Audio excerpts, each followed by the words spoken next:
All right. Good morning, everyone. It is 8:46 in the morning of May 19th, 2022, and this is my pre-market strategy session. Yesterday, boy, what a day. I was not expecting that. Although it was a really nice day to play the short side. Quite a profitable day, in fact. It's one of the nice things about being a trader is that you get to play the long side as well as the short side. And so when markets put in moves like negative 4% on the S&P and negative nearly 5%, it was down over 5%. The Qs are tech sector, NASDAQ, whatever, the Qs are proxy for the NASDAQ, down over 5% at one point yesterday. When we get these kinds of moves, we get to profit off of them as traders. And actually, yesterday was actually let me put it on the 5-minute. It's a little bit easier to see on the 5-minute. Really, technically, very easy to play here. It just, every time it got, there are a couple of things going here. Every time it got into the moving averages yesterday, I don't really like using moving averages to trade off of. But I will from time to time, like yesterday. Every time it started getting into the moving averages and trying to push the moving averages up, it just failed. It just failed over and over and over again yesterday. But then also on top of that, let me get rid of all this green stuff here.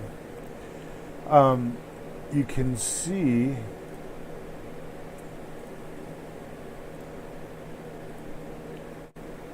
that. Actually, I think the 10-minute might be better for this one. Yeah, here we go. So every time when you see a green candle like this with a topping tail like this, that's followed up by selling, and the selling can't make it past the buying can't make it past the previous level right here. So here we have a green candle, sells off below, bumps up against this previous low right here, can't make it, tumbles down again, and then comes back up. It was time after time after time yesterday. The same pattern was playing out just over and over. And so it was a matter of just pick your entry. It was like just really, really easy to get into trades yesterday for each of these moves. Now I certainly didn't maximize profits yesterday. Oops, I just got rid of one of my lines. Oh well. I'll have to close the window and open it up in another place. As long as I don't save it, I can bring it back easily. I had no idea that it was going to be such a down day yesterday. At some point, usually things kind of turn around a little bit and start heading in the other direction. But yesterday was just consistently down. And so I think I traded on 3 separates. I was in here, and in here. And then I just watched it for the rest of the day through there. So now let's see, what is going to happen today? What is going on today? Get rid of these marks here. So let's go to the 10-year here real quick.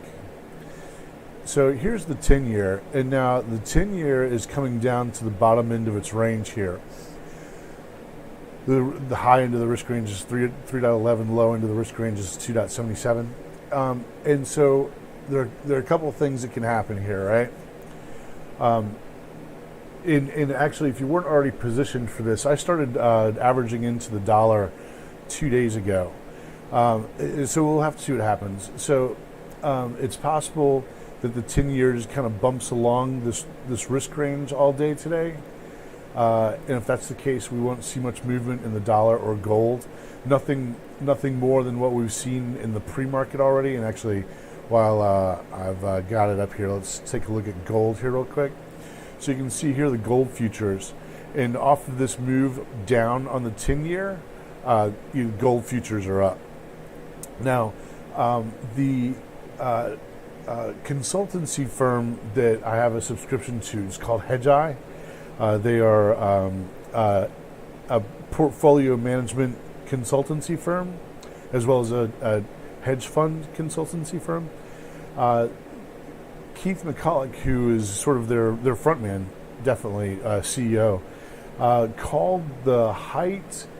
Back here, he was calling for the top of the rates. Back in this area, he's like, we're starting to top out on rates. This is the height of the inflation cycle. Here's the peak of the inflation cycle.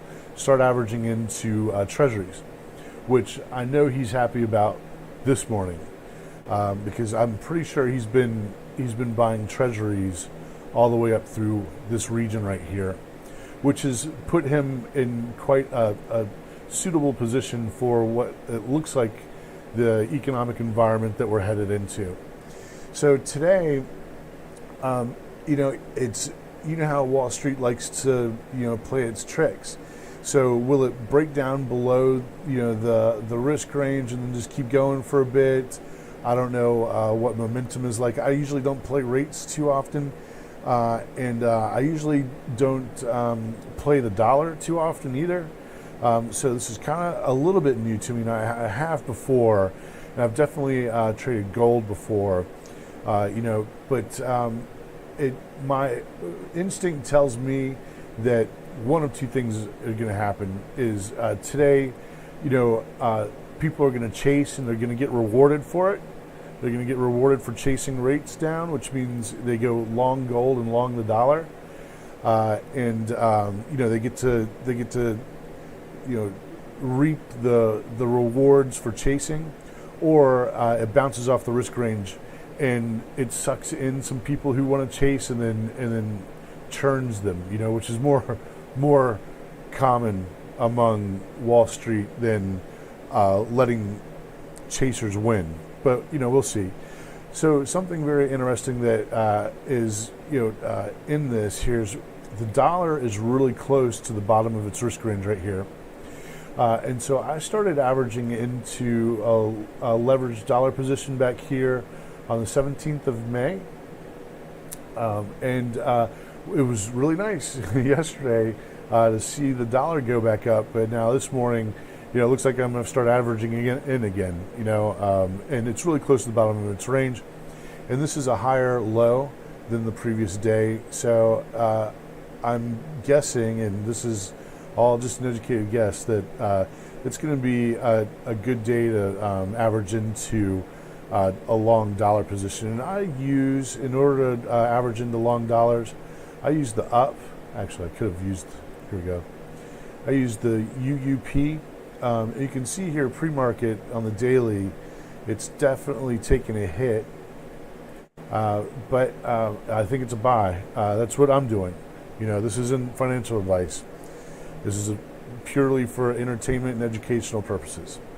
All right, and so then also, I think if gold is so close to the bottom of its range, so let's find bottom end of its range here. Gold. There it is. Oh, actually, you know what? Gold was close to the bottom of its range a couple days ago. Yeah.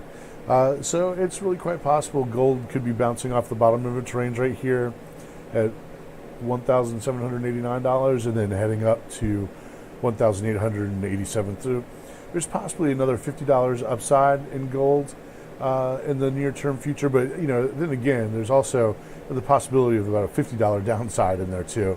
Just and it's too bad I wasn't paying attention to this earlier, late last week or earlier this week, because the bottom of the risk range is where you want to enter. That's where you want to buy. So I will be looking for opportunities today on the dollar, on gold, and I think actually, you know what? I'm going to be looking for an opportunity. Let's look at West Texas Intermediate. We're looking for an opportunity. I don't know. We'll see. I'm still, this chart is very bullish on oil, and so to see it come down into the support zone right here, that might still be a buy. It would be unusual.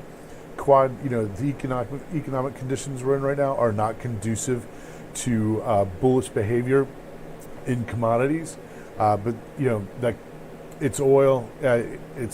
Oil's like one of the only commodities that's still behaving sort of outside of the norm for commodities in a deflationary economic environment. Okay, everybody. Good luck out there. Good luck.